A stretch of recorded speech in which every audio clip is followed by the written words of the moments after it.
औज़ुबिल्लाहिमिनश्शैतानिर्रजीम बिस्मिल्लाहिर्रहमानिर्रहीम। गाइस, आज हम बात करेंगे नर्वस सिस्टम पे, जो बहुत ही अहम और बहुत ज़रूरी सिस्टम है, जो बॉडी के कोऑर्डिनेशन और कंट्रोल को, जो मैसेजेस है वो कंट्रोल करते हैं थ्रू नर्व इम्पल्स। इसके बिनस्बत जो एंडोक्राइन सिस्टम है वो एक्टिविटीज़ को कंट्रोल करते हैं थ्रू केमिकल्स, और केमिकल्स होते हैं मुख्तलिफ़ किस्म के हार्मोन्स। तो आज का जो टॉपिक है, हम बात करेंगे नर्वस सिस्टम पे। जैसे कि मैंने कहा कि ये मैसेजेस कंट्रोल करती है थ्रू नर्व इम्पल्स। तो इसको डिवाइड किया है दो पार्ट्स में, एक है सीएनएस और दूसरा है पीएनएस। सीएनएस का मतलब है सेंट्रल नर्वस सिस्टम, और दूसरा है जो पीएनएस है वो पेरिफेरल नर्वस सिस्टम है। सेंट्रल नर्वस सिस्टम में हमारा ब्रेन और जो स्पाइनल कार्ड है वो एक्टिव पार्ट अदा करते हैं, और पीएनएस में मुख्तलिफ़ किस्म के न्यूरॉन्स होते हैं जो मैसेजेस को फ्लो करती है थ्रू ब्रेन्स और टुवर्ड्स ब्रेन और away from the brain. So brain और स्पाइनल कार्ड मेन पार्ट्स है, और इसके बेनस्बत जो न्यूरॉन्स है वो एज आ व्हीकल कार करते हैं, गाड़ी की तरह काम करते हैं, मैसेज को ले जाते हैं एक इफेक्टर ऑर्गन्स को, जहाँ पे ट्रामा हुआ हो या कुछ और हुआ हो तो उसको कंट्रोल करते हैं ये न्यूरॉन्स। पीएनएस को एनाटॉमिकली डिवाइड किया है दो में, एक है एफेरेंट और दूसरा है एफेरेंट। तो एफेरेंट में ये मैसेजेस कैरी करते हैं away from the brain and spinal cord. ये न्यूरॉन जो है ना, ये ब्रेन और स्पाइनल कार्ड से मैसेजेस को कैरी करते हैं टुवर्ड ऑर्गन्स, और एफेरेंट न्यूरॉन जो है ये मैसेजेस कैरी करते हैं इफेक्टर ऑर्गन से toward brain and spinal cord.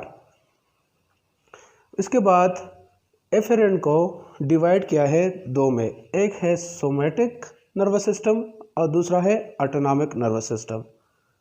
Somatic nervous system ये सोमा से बना हुआ है, मतलब बॉडी, सोमैटिक सेल्स। तो ये कंट्रोल करते हैं हमारे वॉलंटरी एक्शन, जैसे कि हमारा चलना, जैसे कि हमारा ये हाथ को हिलाना, या ये हमारे कॉन्शियस में होता है, ये हमारे कंट्रोल में होता है, ये एक्शंस हमारे कंट्रोल में होता है। इसके बनस्बत जो ऑटोनॉमिक नर्वस सिस्टम है ये कंट्रोल करते हैं इनवॉलंटरी एक्शंस, मुख्तलिफ़ किस्म के इनवॉलंटरी एक्शन, जैसे हमारा डाइजेशन है, जैसे हमारा एक्सक्रीशन है, जैसे हमारे ब्लड फ्लो है, हार्ट का जो काम है, कार्डियोवास्कुलर सिस्टम का जो काम है, ये इनवॉलंटरी एक्शंस में तय है। स्ट्रेटेड मसल, या जो हम उसको कहते हैं कार्डियक मसल या स्ट्रेटेड मसल, को ये कंट्रोल करते हैं। इसको डिवाइड किया है ऑटोनॉमिक नर्वस सिस्टम को तीन में, एक है सिंपैथेटिक नर्वस सिस्टम, दूसरा है पैरासिम्पैथेटिक नर्वस सिस्टम, और तीसरा है एंटेरिक नर्वस सिस्टम।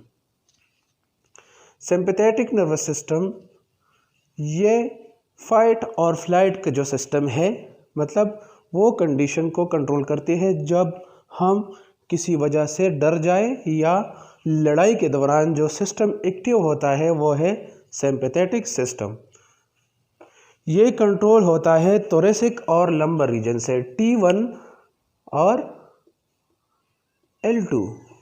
जो यहाँ पे जो न्यूरॉन्स है थोरेसिक रीजन में और लंबर रीजन में, तो ये सिंपैथेटिक सिस्टम यहाँ से कंट्रोल होता है। ब्रेन से मैसेज आता है थ्रू न्यूरॉन्स, और यहाँ पे जो इफेक्टर ऑर्गन्स है यहाँ से इसका प्री ग्लैनियालिक स्टार्ट होता है ब्रेन से, और पोस्ट ग्लैनियालिक या इफेक्टर ऑर्गन्स में होता है। तो ये कंट्रोल करते हैं फाइट और फ्लाइट को।